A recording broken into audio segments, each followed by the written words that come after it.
अरे भैया, पूरे देश को डुबो रहे हो, पूरे देश को मार रहे हो। आज मैं समझता हूँ कि ये सब्सिडी वाला सिलेंडर के जिस तरह से रेट बढ़ाए जा रहे हैं, ये डाका है, लोगों की जेब पे डाका है।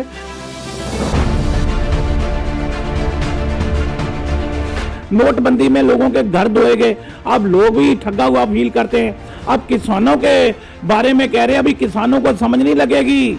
आपने बिहार का बेड़ा गर्क किया, आपने यूपी का बेड़ा गर्क किया। अब पंजाब के लोग खुदहार हैं, पंजाब के लोग आपके बहकावे में नहीं आएंगे। ये सरकार लोगों को रिलीफ देने के लिए होती है, सरकार लोगों को कष्ट देने के लिए नहीं होती। ये लोगों की जेब पे डाका, लोगों के घरों पे डाका। D4U न्यूज़ देख रहे तमाम दोस्तों को दीपक भंडारी का नमस्कार। तेल कंपनियों को केंद्र की ओर से दी गई छूट का नतीजा है कि एक ही महीने में जो गैस कंपनियां हैं, इन्होंने 100 रुपये, 2 बार रेट 50 रुपये बढ़ाया है। 100 रुपये सिलेंडर का रेट बढ़ा दिया गया है, लेकिन लोगों को सब्सिडी जो है वो नहीं बढ़ाई गई है। आपको सुनकर बड़ा अजीब सा लगेगा। सिलेंडर तो यहाँ पर मिल रहा है लोगों को 735 रुपये का, और जो सब्सिडी उनके खाते में आ रही है वो मात्र 27 रुपये 55 पैसे आ रही है। जब यूपीए सरकार का समय था तो काफ़ी सब्सिडी आती थी, और ख़ास बात यह है जब कभी 20 या 30 रुपए सिलेंडर महंगा होता था और ये भाजपा के नेता हैं सड़कों पर आ जाते थे और बहुत शोर मचाते थे। अब इस बार उज्ज्वला योजना के तहत भी सरकार ने 8 करोड़ लोगों को जो सिलेंडर तो दे दिए हैं, गैस कनेक्शन दे दिए, लेकिन वो भी महंगे दामों पर सिलेंडर खरीद रहे हैं। हमारे साथ हैं विधायक डॉक्टर राजकुमार रेरका, बेबाकी से अपनी राय रखते हैं। इनसे बात करते हैं कि आखिरकार ये क्या कारण है।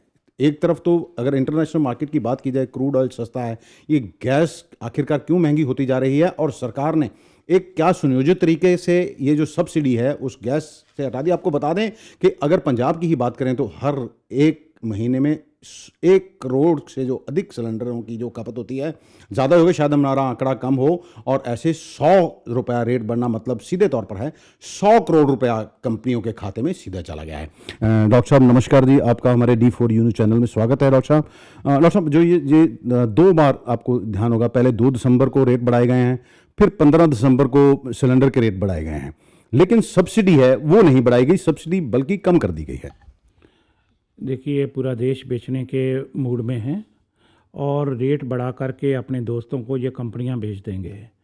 जैसे देश की सभी सरकारी कंपनियां 4 बड़े घरानों को बेची जा रही हैं, यही नतीजा है कि आज जो सब्सिडी देने वाले सिलेंडर थे उसकी आज दिशा आप देख लीजिए कि या यूपीए की सरकार थी तब 348 रुपये सिलेंडर था। मुझे याद है जब 400 रुपया हुआ तो ये मोदी साहब और उनकी सारी टीम सड़कों पे आकर के ढंढोरा पीट रही थी कि लो जी, इतने में सिलेंडर पड़ता है, इतना महंगा दे रहे हैं, ये कमर तोड़ रहे हैं जनता की। आज वो किस किस को तोड़ रहे हैं आप सोच नहीं सकते कि भैया, आप कह रहे हो कि हम एक फ़िरके को खुश करने का आप काम कर रहे हो, लेकिन उस फ़िरके को भी कहाँ आप डिफेंड कर रहे हो।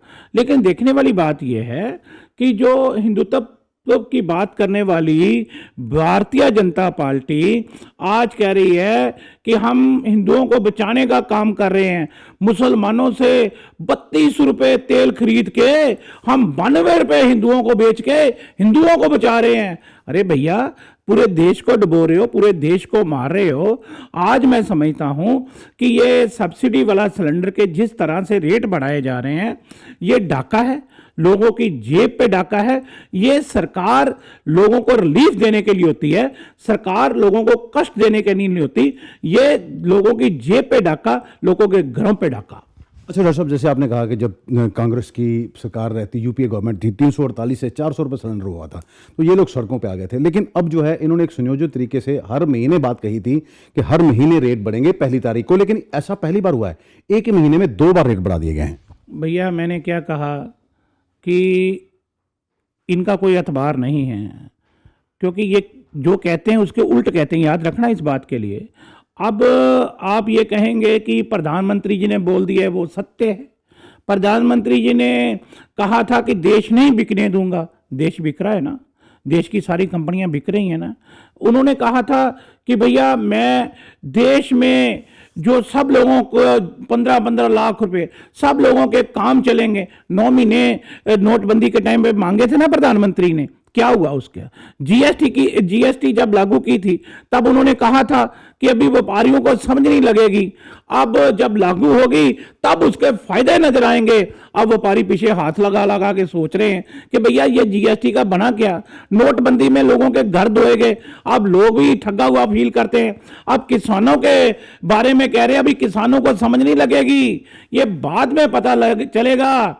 बाद में पता तब चलेगा जब जमीनें खुस जाएंगी, बाद में पता तब चलेगा जब लोग सड़कों पे भीख मंगे बनेंगे, और ये प्रधानमंत्री देश को भीख मंगा बनाना चाहता है। अच्छा डॉक्टर साहब, जब ये सड़कों पर आ जाते थे, रुपया जब डॉलर के मुकाबले में कमज़ोर होता था, एक बार याद होगा आपको, इन्होंने रुपये को वेंटिलेटर पे भेज दिया।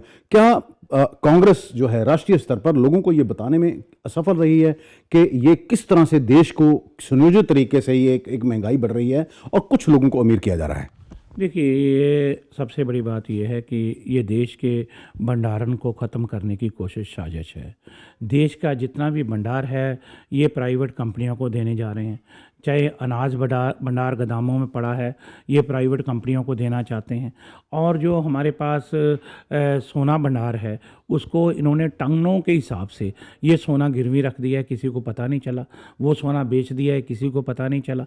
लेकिन मुझे हैरानगी इस बात की है कि ये गुड फील क्या करवा रहे हैं कि ये घर में गुड फील कर रहे हैं और लोग त्राही त्राही कर रहे हैं। आज कारखानों की चिमनी में धुआं नहीं निकल रहा, आज मजदूर भूखा मर रहा है, किसान सड़कों पे रुल रहा है, इंडस्ट्री वाले रो रहे हैं, व्यापारी रो रहे हैं, और व्यापारी के साथ ये सरकारी कर्मचारी रो रहे हैं। तो मोदी साहब को क्या मजा आ रहा है इनको तकलीफ देने में, इनको पीड़ा देने में? वो मजा ले रहे हैं क्या? ये मजा लेने वाले प्रधानमंत्री एक दिन बहुत बड़े कष्ट में फंसेंगे। डॉक्टर साहब, मेरा ये सवाल था कि जैसे ये लोग सड़कों पर आते थे, क्या कांग्रेस अब लोगों को ये बताने में कामयाब नहीं हो पा रही है अभी किस तरह सुनियोजित तरीके से, जैसे आपने कहा कि ये बेच देंगे? क्योंकि देखिए, आपको याद होगा कि कांग्रेस के खिलाफ जब दूसरा था कार्यकाल, एक वेव बना दी गई थी, पूरा एक ऑरा क्रिएट कर दिया गया था। अब जो सच्चाई है, क्या उसे जनता के सामने के लिए कांग्रेस क्या कर रही है? देखिए, पहली बात तो ये है कि अभी 8-9 महीने से कोरोना की वजह से लॉकडाउन चल रहा था और सब लोगों को एहतियात बरतने की सलाह WHO ने भी दी थी, गवर्नमेंट ऑफ इंडिया की हिदायतें भी थी, स्टेट गवर्नमेंट की भी थी। हम उसकी पालना पहले तो बात तो ये कर रहे थे और उसके बीच में ये लूट रहे थे, ये सच है। दूसरी बात यह है कि अब किसानों का आंदोलन चल रहा है इस वक्त। हम बिल्कुल लोगों के सामने ये सच्चाई लेकर के आएंगे।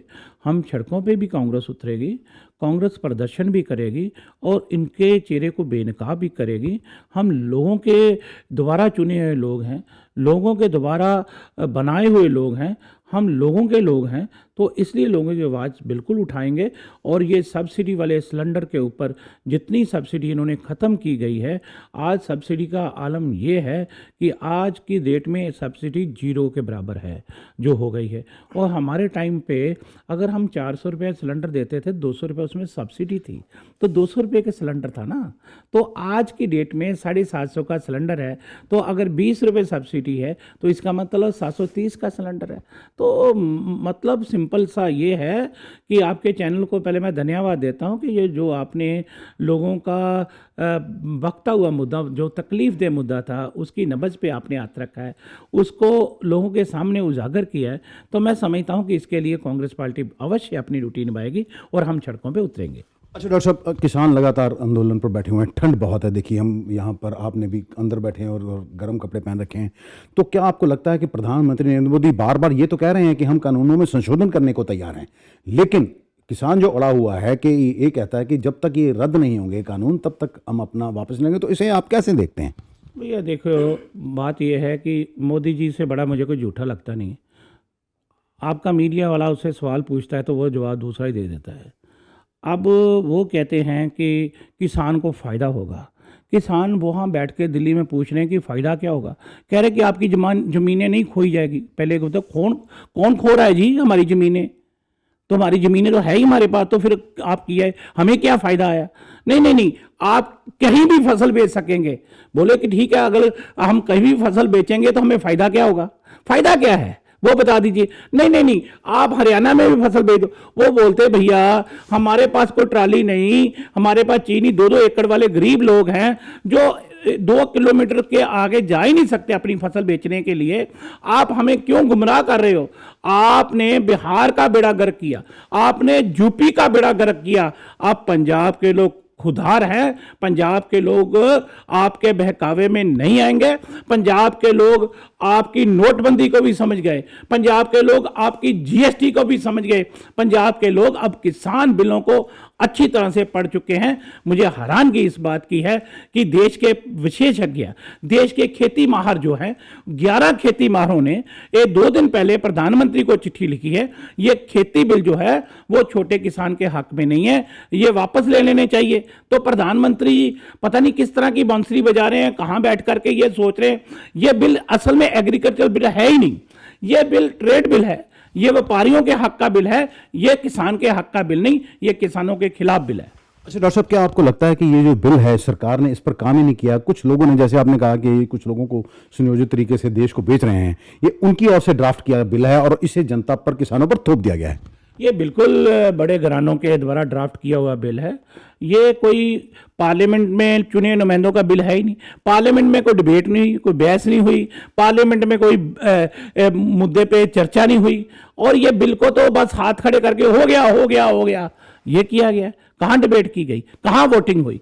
तो ये लोगों द्वारा ये बनाया हुआ बिल नहीं, ये दलालों द्वारा बनाया हुआ बिल है, ये प्रधानमंत्री के दोस्तों द्वारा बनाया हुआ बिल है। अच्छा डॉक्टर साहब, अभी प्रधानमंत्री एक नया संसद बनाने जा रहे हैं। देश, आपने जैसे कहा कि ये सोना बेच दिया, आरबीआई से आपने भी कहा कि करोड़ों रुपए ले गए जो देश का पैसा था। ये कितनी ज़रूरत थी? ये 1000 करोड़ रुपया खर्च किया जा रहा है, जबकि हमारा सांसद जो बना है वो अभी 100 साल भी पुराना नहीं हुआ है। देखिए, मैं आपको क्या बताऊं, वो कह रहे हैं कि हम भैया जो है वो एक तरह का सब कुछ बनाएंगे, वो देश को भगवा करना चाहते हैं।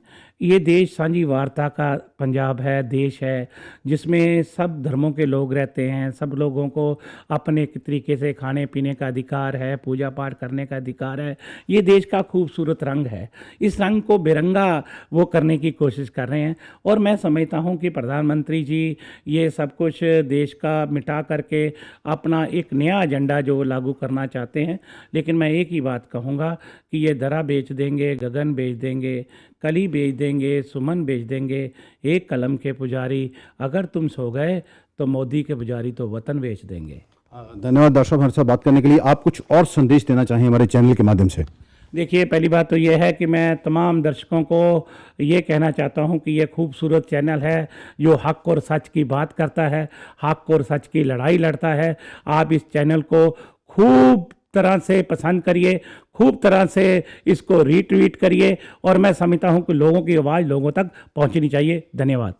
धन्यवाद। हमारे साथ बात करने के लिए थे विधायक डॉक्टर राजकुमार वेरका, जिन्होंने स्पष्ट कहा है कि एक सुनियोजित तरीके के तहत, साजिश के तहत देश को बर्बाद किया जा रहा है। पहले वही भाजपा के लोग थे, जब कांग्रेस सरकार 350 से 400 रुपये का सिलेंडर होता था, ये सभी लोग, सभी नेता सड़कों पर उतर आते थे। 1 रुपये लीटर तेल महंगा होता था तो भी ये सड़कों पर उतर आते थे। लेकिन अब किसको क्या मिल रहा है, कब खत्म हो रही है सब्सिडी? आपको ध्यान होगा कि मई के बाद जो सब्सिडी आपके खाते में आई होगी, आप अपना अकाउंट चेक कर लीजिएगा, वो 25, 27 या 28 रुपये से अधिक नहीं है। एक ही महीने में कंपनी ने 2 बार रेट बढ़ा दिए हैं, 100 रुपये गैस सिलेंडर महंगा कर दिया है। इसका इन्हें कोई पूछने वाला नहीं, क्या इन्हें बेलगाम कर दिया गया है? कुछ लोगों को ताकतवर करने के लिए पूरे देश को लूटा जा रहा है। हमारा मकसद इतना ही था कि क्या हो रहा है, आप लोगों को आंखें खोलनी चाहिए और देखना चाहिए, और इन जो नेता हैं इनसे सवाल भी पूछने चाहिए। अमृतसर से D4U न्यूज़ के लिए दीपक भंडारी की खास रिपोर्ट।